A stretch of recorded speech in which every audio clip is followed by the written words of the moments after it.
Hello ka Pinoy Techs, magandang araw po sa inyong lahat. Welcome back sa Pinoy Techs channel. So for today's video, susubukan naman natin ang Epson L3210 mag-print mula sa smartphone na ang app na gamit is yung nakasanayan nating Noco Print app na gamit ang OTG connector na Type-C. Ayan, kasi Type-C na yung cellphone natin, so Type-C na rin yung OTG connector na gagamitin natin. Okay.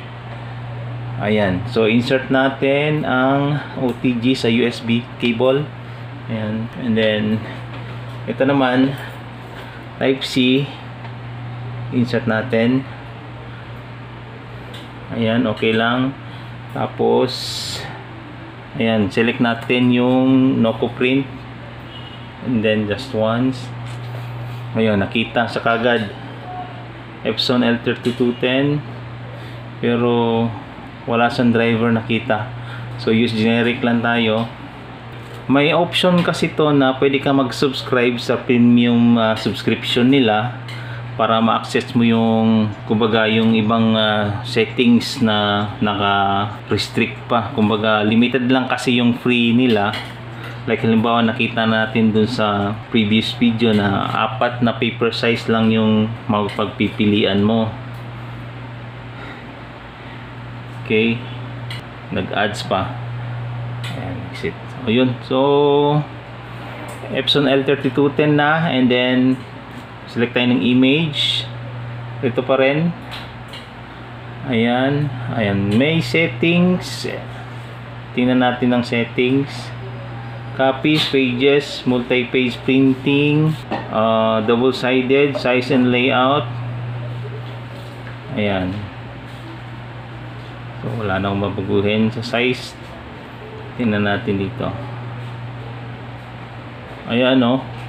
Maraming size ito dun sa TS207, 4 lang. Anyway. So, depende pala sa model ng printer. Ayan. So, print na natin.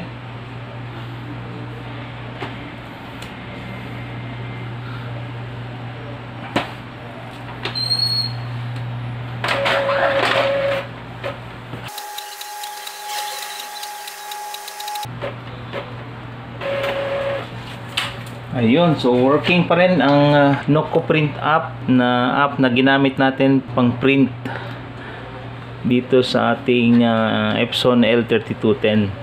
Okay, so subukan naman natin sa PDF file or document. Ayan, may ads kapag naka-on ang internet. Pwede naman natin i-off din ang internet para hindi siya pumasok ng ads. So back tayo, documents. Ayan, documents. And ito.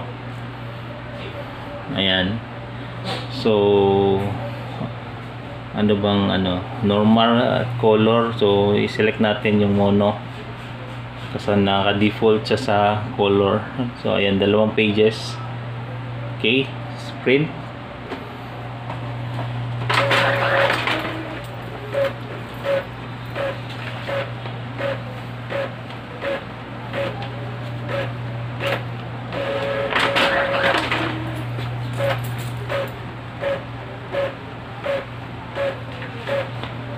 Okay.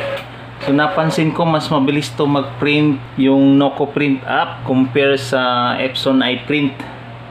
Ayan, so pili lang kayo guys sa app na gagamitin nyo. Pwedeng Epson iPrint or pwede namang Noco Print app. Okay, so hanggang dito na lamang po muna. Maraming salamat po sa pagsubaybay po ng ating channel at page. Hanggang sa muli, dito lang sa Pinoy Techs channel. Bye-bye.